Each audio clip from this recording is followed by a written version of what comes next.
Olá pessoal, mais uma vez estamos aqui. Vamos dar continuidade ao nosso curso de inquérito policial. Vamos falar agora de um ato chamado indiciamento. O que é um indiciamento?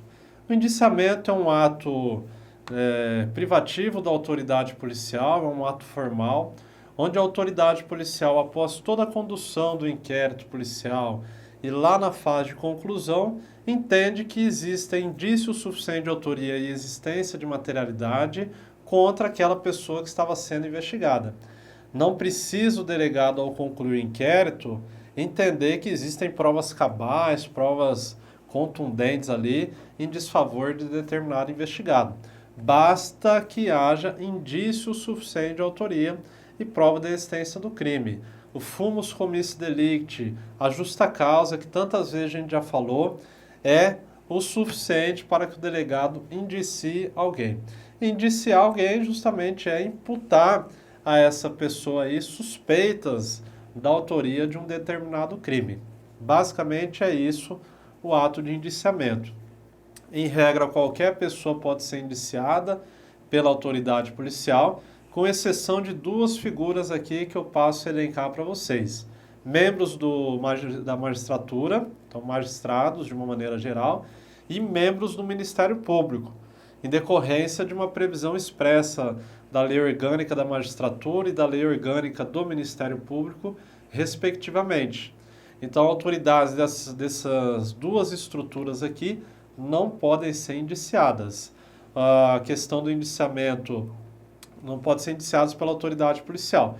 A questão do indiciamento do membro do Ministério Público é feito no âmbito do conselho de classe ali, que ele esteja vinculado, o próprio órgão do Ministério Público é quem geralmente vai conduzir a investigação, e membros da magistratura, de acordo com o tribunal que esse membro tenha foro, por prerrogativa de função. Então, por exemplo, um magistrado de primeiro grau da Justiça Estadual, ele terá essa atribuição feita lá no Tribunal de Justiça do respectivo estado.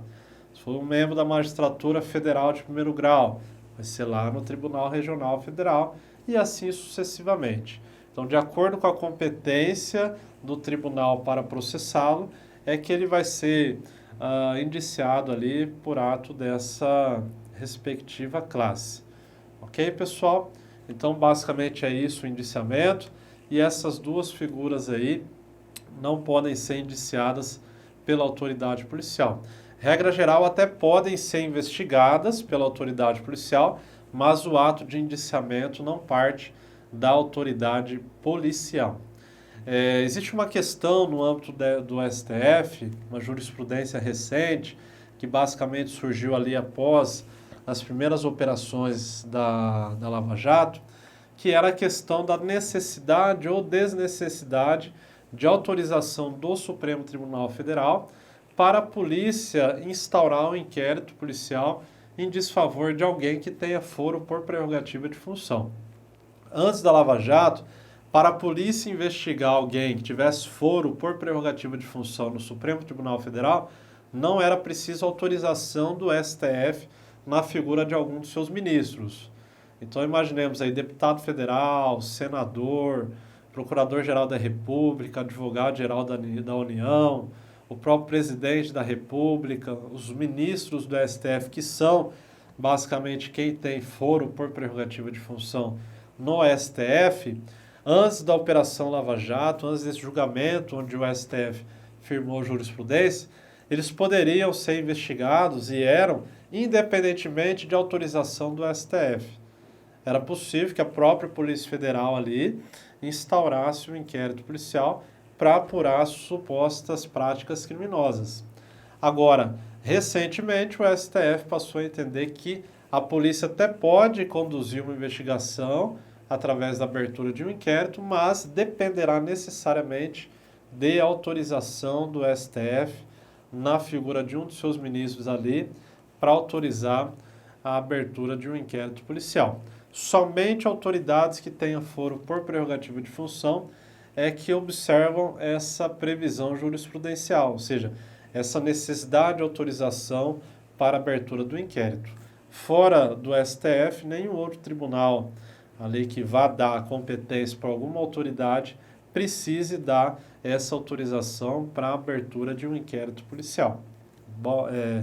Basicamente é essa a questão principal aqui, que a gente acaba abrindo um parênteses para deixar mais clara essa questão aí do indiciamento. Ok, pessoal? Vamos um pouco mais à frente aí. Esse ato de indiciamento, ele é feito numa peça chamada relatório. A peça chamada relatório, ela vai ao final de um inquérito policial.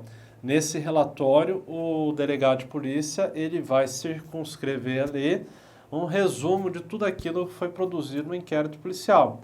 Então, ele vai reduzir nesse relatório a termo um resumo de como se deu o suposto crime, vai trazer ali um resumo do que as testemunhas falaram, do que o investigado falou, dos outros elementos de informação que ele acabou apurando ao longo da investigação, e ele faz isso nessa peça chamada relatório, onde ele vai anexar junto aos autos do inquérito, e é ali onde ele faz o indiciamento. Ele não emite juízo de valor no seu indiciamento. Essa questão do juízo de valor compete à autoridade do Ministério Público, é o Ministério Público que vai fazer o juízo de valor, porque ele é o titular da ação penal, então o delegado de polícia não emite juízo de valor. Ele apenas diz que há indício suficiente de autoria e diz que deve ser, portanto, indiciado e que ele indicia. Evidentemente, porque esse é um ato privativo dele. Mas ele não emite juízo de valor. A não ser na lei de drogas, onde ele deve emitir um juízo de valor para diferenciar o porquê do artigo 33, onde ele entende por essa prática, ou do artigo 28. Ou seja, crime relacionado à droga, o delegado de polícia ele deve emitir um juízo de valor do porquê, por exemplo, ele está indiciando pelo tráfico de drogas.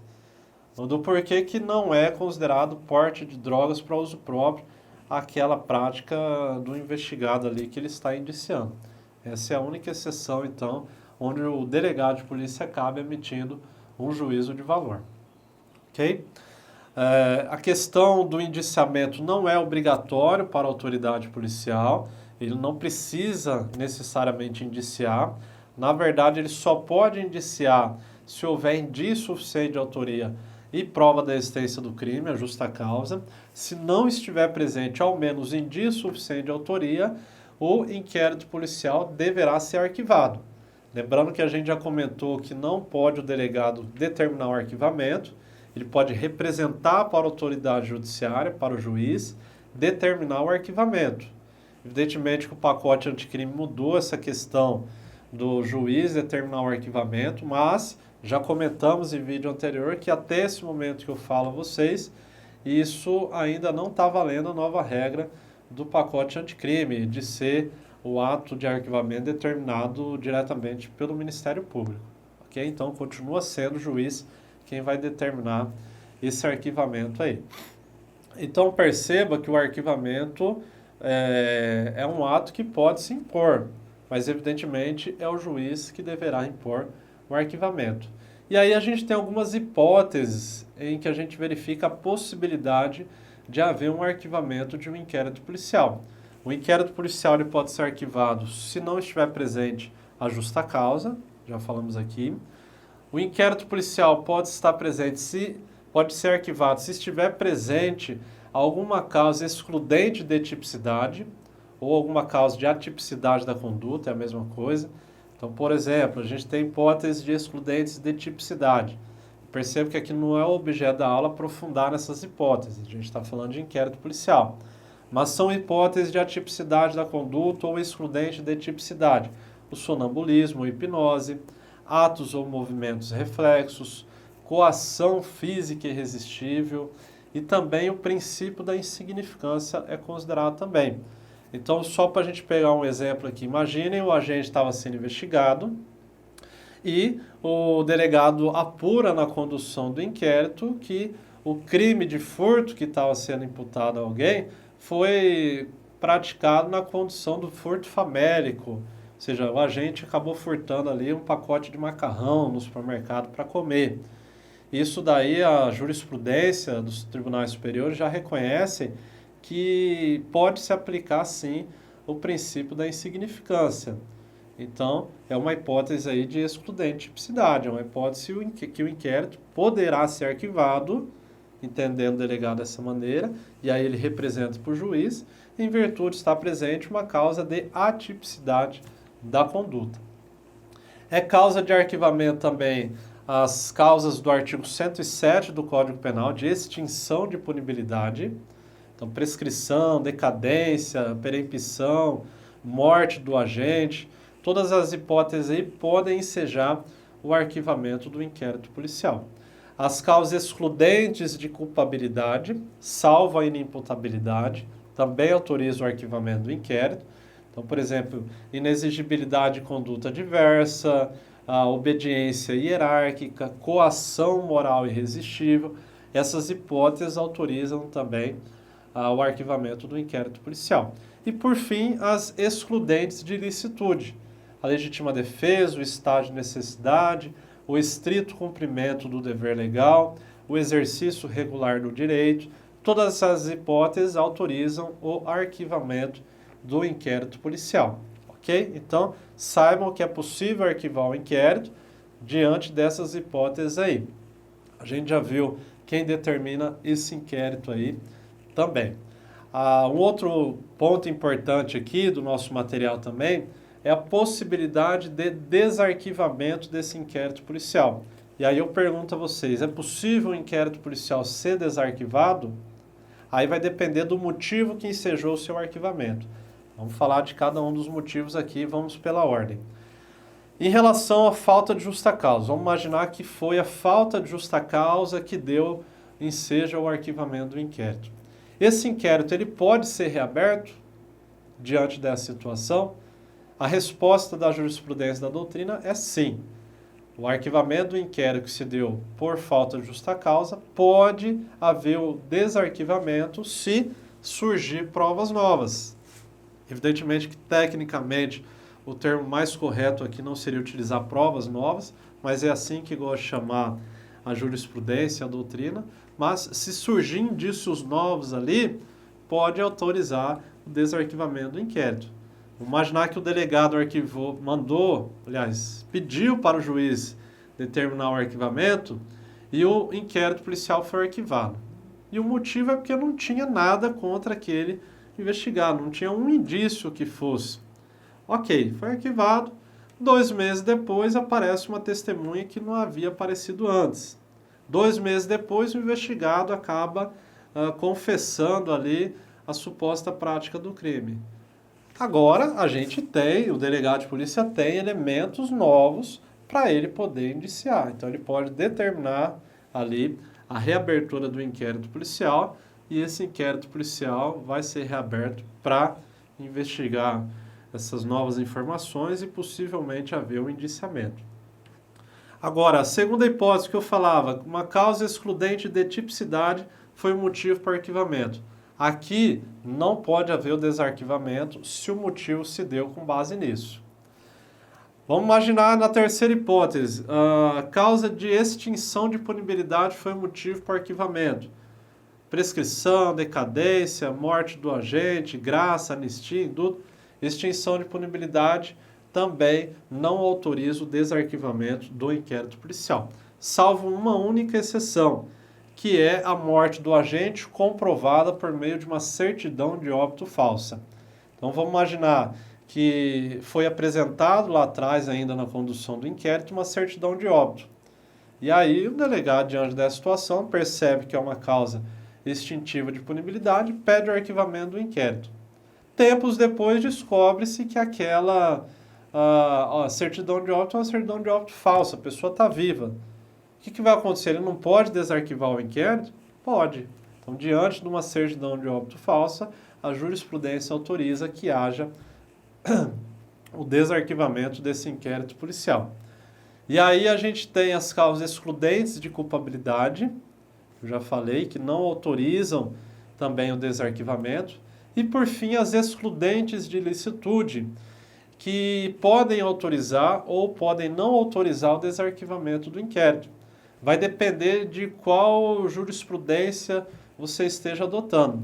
Se for a jurisprudência do STJ, o STJ em 2015 entendeu que o arquivamento do inquérito com base numa excludente de licitude não autorizaria o seu desarquivamento. Jamais. O STF, no mesmo ano de 2015, inclinou-se, melhor dizendo ali, de outra banda. Entendeu o contrário.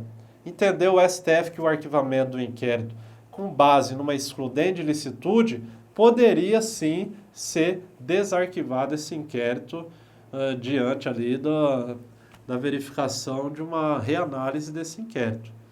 Então, entenda a diferença. Olha, STJ entende que o arquivamento com base na excludente de licitude não pode ser revisto, ou seja, o inquérito não pode ser desarquivado. O STF entende o contrário, pode sim ser desarquivado nessa hipótese que eu comento aqui para vocês. Ok, pessoal? Por fim, para a gente fechar esse raciocínio aqui, por que que em algumas hipóteses é possível o desarquivamento e por que que em outras hipóteses não é? Para a gente entender isso daí, a gente tem que resgatar dois institutos da teoria geral do processo, que é coisa julgada formal e coisa julgada material. Algumas decisões que arquivam o inquérito policial fazem coisa julgada formal. Outras decisões fazem coisa julgada material. Coisa julgada formal é aquela decisão em que pode ser reanalisada, pode ser reapreciada, pode ser revista. Então, uma decisão que faz coisa julgada formal, ela pode ser reanalisada. O exemplo que eu dei de falta de justa causa é uma decisão que autoriza o arquivamento fazendo coisa julgada formal, porque pode ser desarquivado esse inquérito na superveniência de provas novas. Agora, aquelas decisões que não autorizam o desarquivamento faz coisa julgada material, ou seja, não pode ser reaberto o inquérito diante dessas hipóteses, porque a decisão que determinou o arquivamento faz coisa julgada material. E aí, se for reaberto o inquérito, incidirá num princípio aí que a gente conhece do direito penal, que é o bis in idem, a vedação ao bis in idem, ou ne bis in idem, a vedação do bis in idem. O que é o bis in idem? É a dupla punição. Então, se o delegado ali reabre o inquérito em virtude de uma decisão que fez coisa julgada material pelo seu arquivamento, ele estaria infringindo o ne bis in idem, que é a vedação da dupla punição. Ninguém pode ser punido pelos mesmos fatos. Você já foi investigado por aqueles fatos e já houve uma decisão judicial que determinou o arquivamento e fez coisa julgada material. Então, aquela decisão do STJ e do STF, a gente pode analisar que o STJ entende que o arquivamento do inquérito policial com base numa excludente de licitude faz coisa julgada material, enquanto que a decisão do STF faz coisa julgada formal. Então, STJ, coisa julgada material, STF, coisa julgada material. Entendam também, para a gente finalizar aqui, quando a gente fala de arquivamento de inquérito policial, é a mesma coisa de trancamento. Essa expressão aí, trancamento e arquivamento, é a mesma coisa. Para a gente dizer, por fim, esse trancamento ou esse arquivamento, ele pode ser pedido, como já dissemos anteriormente, pela autoridade policial, pelo Ministério Público. Mas nós não dissemos, e digo agora, que pode ser feito também o pedido de arquivamento pelo próprio investigado, seja por ele mesmo, através de um habeas corpus.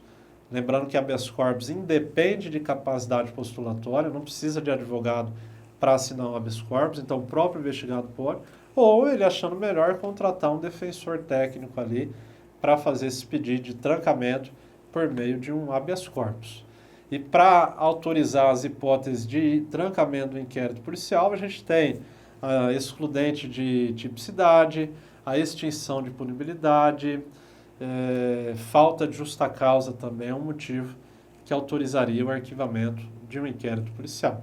É isso que a gente tinha para falar hoje. Aguardamos vocês no próximo encontro. Obrigado.